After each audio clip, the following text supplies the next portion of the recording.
Hi friends, வாங்க lunch and tiffin back பண்ணுற video பார்க்கலாம். சாதம் எடுத்து வச்சுக்கிறேன்.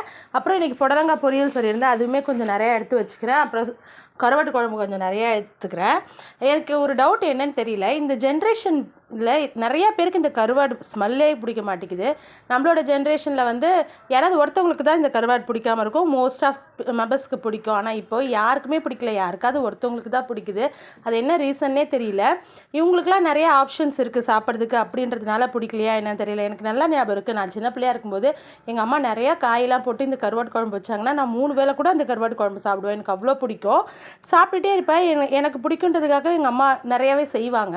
ஆனால் இப்போ இருக்கிற இந்த பசங்களுக்கு இந்த வாசனையே பிடிக்கல. அதனால் பசங்களுக்கு இன்றைக்கி ஃப்ரைட் ரைஸ், காய்கறியெல்லாம் போட்டு ஃப்ரைட் ரைஸ் மாதிரி செஞ்சுட்டு ஆம்லேட் செஞ்சு வச்சுருந்தேன். சின்ன பாப்பாவுக்கு ப்ளைன் ஆம்லேட், பெரிய பாப்பாவுக்கு ஆனியன் ஆம்லேட்.